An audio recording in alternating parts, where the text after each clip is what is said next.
learning from that, and then to go again. And some will be going again in Poznan, but Spanish crews delighted with their result there. Ukrainians are world champions, popular silver medal winners, and Lithuanians in 3rd place. So we're looking at the men's C2, 500 meters. So we're sticking over the same distance. We're sticking with a crew boat, but this time it's the canoes. It's the C2 500 meters. Not an Olympic event yet. So we've got a couple of minutes before that. We've got Lithuania, Moldova, China, Spain, Poland, Spain again. 2 Italian crews next to each other, and the Germans here. We can line them up. We've got Henrikas Zostautas. He's been busy today.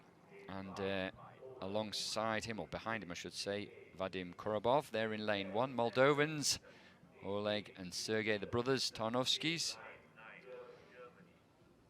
And next to them, there they are in picture. And next to them we have the Chinese, silver medalists from Tokyo, Liu Hao and Zheng Pengfei. And the Spanish crew, the first Spanish crew in this race in lane 4, Juan Moreno and Adrian Sieiro. Then Victor Glaznov and Thomas Barniak from Poland. They go in 5.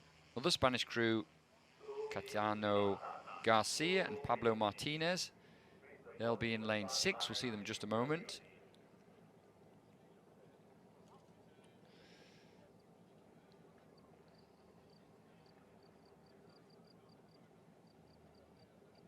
So Polish crew just adjusting themselves, approaching the start. And there's Garcia and Martinez. Garcia, 21 years old.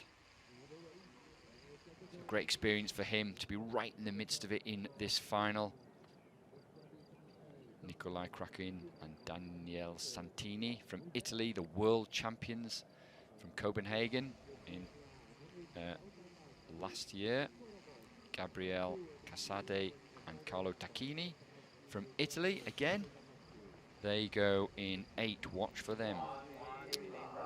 Tacchini particularly experienced, but if we're talking about experience, goodness me, the man mountain himself, Sebastian Brendel, in the front of that boat. He's done it all. So many medals, we've lost count, particularly at World Championships and World Cups, of course, and still him and Tim Hecker managed to pick up a bronze medal in Tokyo over the longer C2 1,000-meter distance. So watch out for them perhaps towards the end of this race. So good conditions for racing. We've got to remember, of course, in the canoes it's a little bit more difficult, higher centre of gravity, no rudder in there, so steering and keeping that boat running true is quite a challenge, but we've got excellent conditions for that, where the wind has calmed slightly.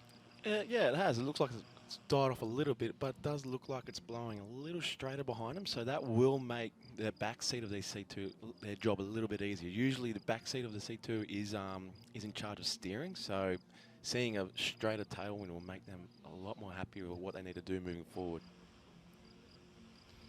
Yeah, and we'll see in the women's C2, some of the paddlers paddle on the same side. The men's generally, one's on the right, one's on the left. Away to the start, so important. Really powerful stroke, the canoe stroke. A lot of power going down right at the very front if they get that good lock on and drive the legs.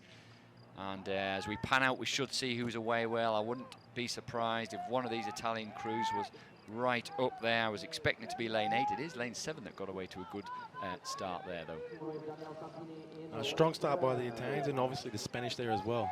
Speaking with the president of the Spanish Canoe Federation, they're ecstatic to see 2 crews in the C2 here. So very good to see Spain, 2 crews, and Italy with 2 crews.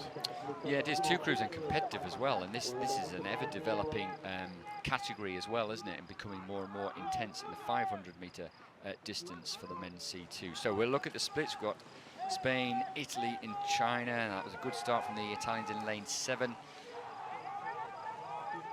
200 meters to go now. Lane 4 looking good. There's a Spanish crew there. And you can see that it's all about synchronicity, moving the hips, driving the leg together, trying to lock onto that stroke and keep it long. So lane 3 moving through now. The Chinese, remember, second place. The silver medal winners from Tokyo over the longer distance.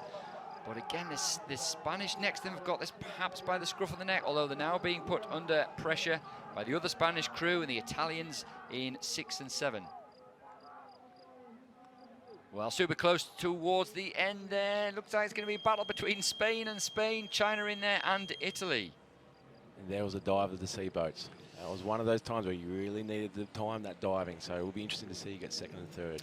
It will, won't it? We have to look for that. And it's quite difficult as a paddler to know exactly where that finish line is, isn't it? And so timing that lunge to get the bow to cross the line first is a real tricky thing. We'll have to wait for the replay on that. But 2 Spanish crews right up there. They've given it. This is unofficial, this one, but they've given it to García and Martínez. So that was the Spanish crew that were in lane 6.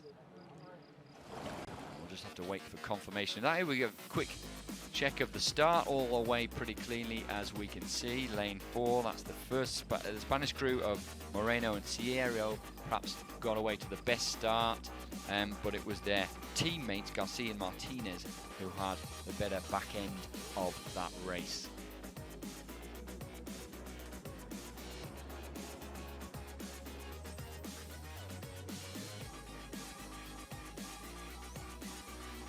Here we go for the lunge for the line. Ooh, yeah, that's close, isn't it? Yeah. Very close. Italians coming in late there. Just got it. Yeah.